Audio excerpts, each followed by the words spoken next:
They say to predict the future, you need to create it. This is the startup where we inspire businesses.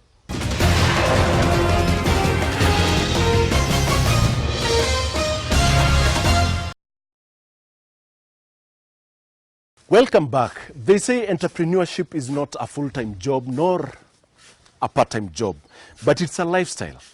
In this episode, we meet Moses Gashanja. Moses Gashanja is the director of DAMOS Technical Services, where he operates his business. Is here at home. How are you, Moses? Fine. Kazi mzuri naona. Karibu sana, asante sana. Yeah. What basically do you do? I make charcoal briquettes. My business is making charcoal briquettes here at home.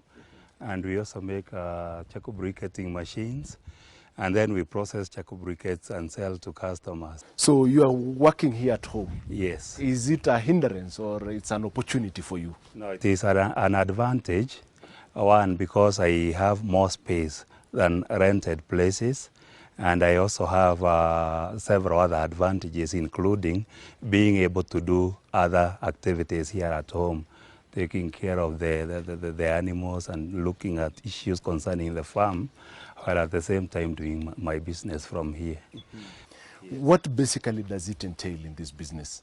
The business entails processing waste materials into charcoal fuel. Okay. So the process starts from this waste of charcoals? Yes, this is charcoal dust, which is thrown away by charcoal traders, yes, or from where charcoal has been collected in large quantities. Then definitely we have around 10% going to waste in the form of charcoal dust. Wow. So this is the material that we recycle and make it into charcoal fuel. And how do you do that? Is it the same machine that I'm seeing here that assists you to make the briquettes? This one is a locally made machine which we have made here ourselves. You have invented this particular machine? Yes, I came up with this machine as an idea. Mm-hmm. I started from scratch. We made a small version of it. And then we have been upgrading and improving until we have one that is working now efficiently. And it is using local materials, and it is able to produce at least 1 ton in a day. 1 ton in a day? Yes. Now, let us go back to the business, Moses. Yes. With how much capital did you start the business with? He started with around 60,000. That basically went into buying the materials for making my first machine and buying some materials for making the first batch of charcoal briquettes. I started the business as a matter of interest. I have been having interest in technical things from so many years back. I was involved in battery charging before this. I was involved in 1 or 2 other areas, and then I started concentrating on metal fabrication and metal welding as a hobby, actually. And then I thought I should make something which is not being made by everybody else. You see, other welders are making doors and windows and gates. So I thought, why don't I try to make something that will be more useful for the user? And then I got an interest in the charcoal briquetting business. I tried to make a local machine, and now we have come to this. So far, your best product is the charcoal briquette. Yes. How has been the reception in the market? The reception was low in the beginning, charcoal briquettes being a new product, and people not being quite aware of the fact that there is a better charcoal than the wood charcoal. So we were required to introduce it to users gradually and to demonstrate how it is used and to try to show the advantages. Like it burns for many hours compared to the other charcoal.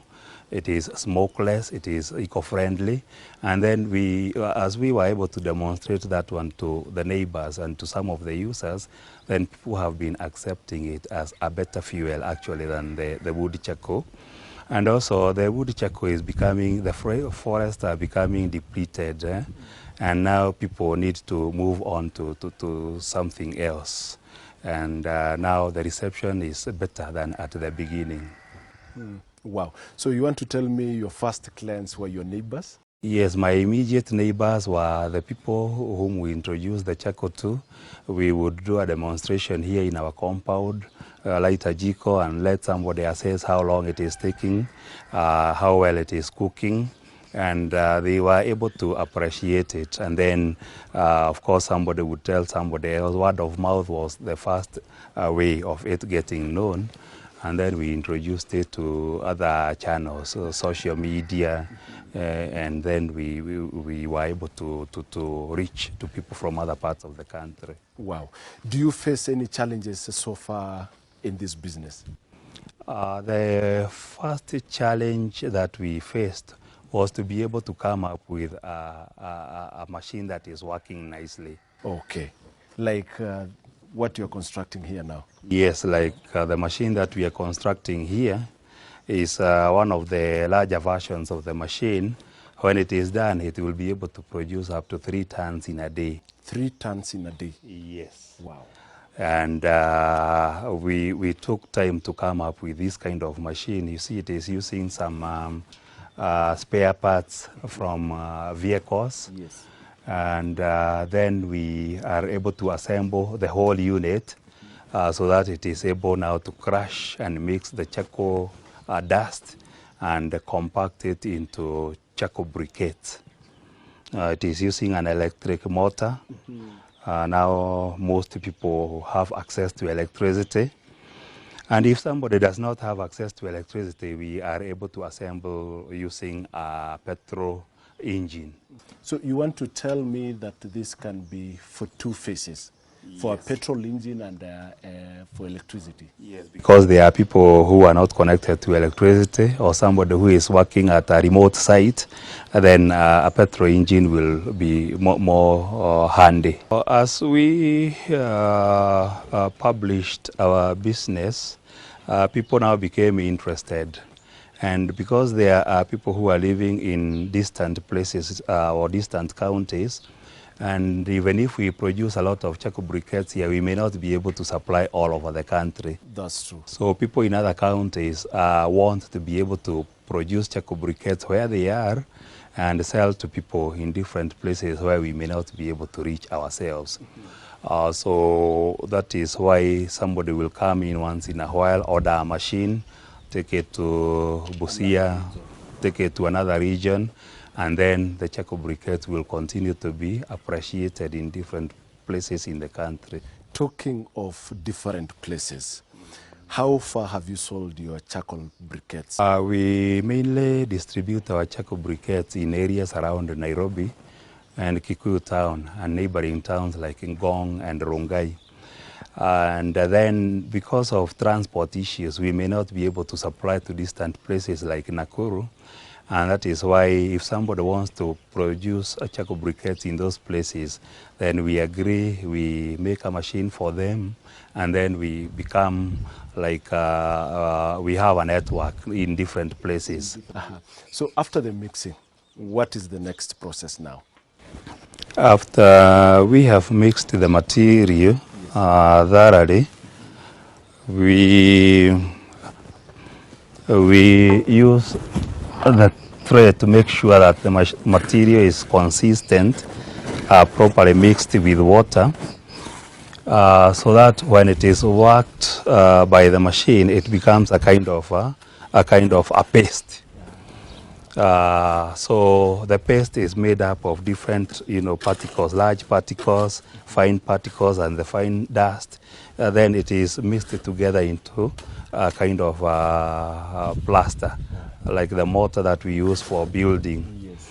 And then the machine crushes the material inside here, where we have the shaft, which is driven by the electric motor.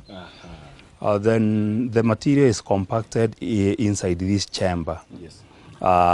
It is pressed. It is subjected to a lot of pressure until by the time it comes through the snout, this outlet here, it is bound together. Okay. So far in the business, what are some of the lessons that you can say I have learned since I started the business? I have learned many useful lessons.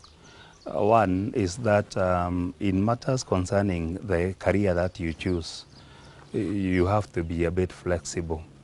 For example, my background was not technical to begin with. My training and my background was actually project management and accounting.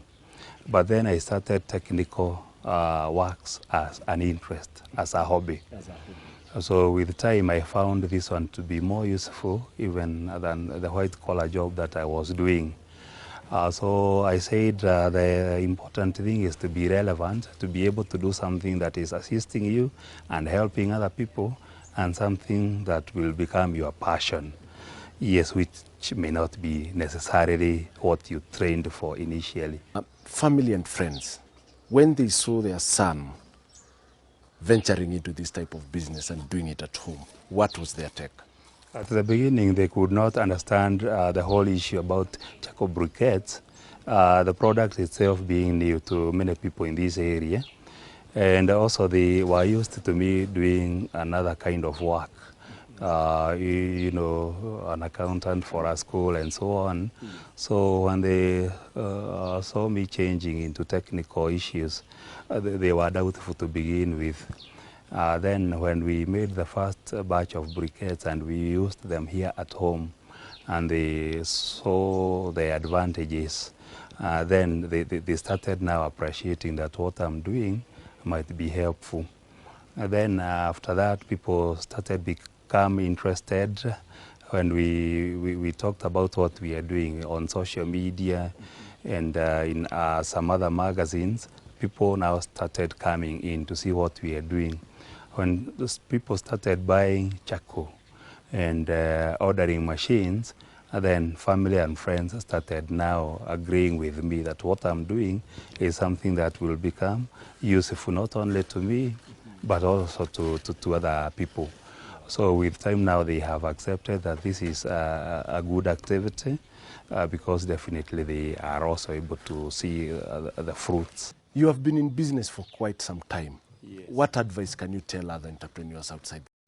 The advice that I can give somebody who is into business is that you should be persistent. So long as you have a vision and you have a passion, you should persist until you achieve one or two objectives, including being able to be relevant in the society. If you are making a product, you should be able to make a product that will have an impact in the society.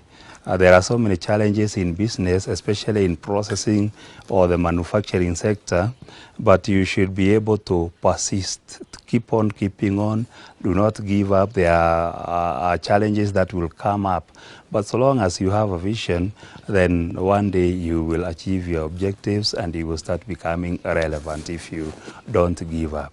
Where do you see DAMOS technical services probably in 2 years or 3 years' time? I see myself being able to distribute charcoal briquettes to more places and different counties in the country. But at the same time, I want to see myself being able to make a machine that will assist somebody start a project in a different part of the country. An efficient machine which is affordable and which is working as well, if not better, than the imported machines, which are very highly priced.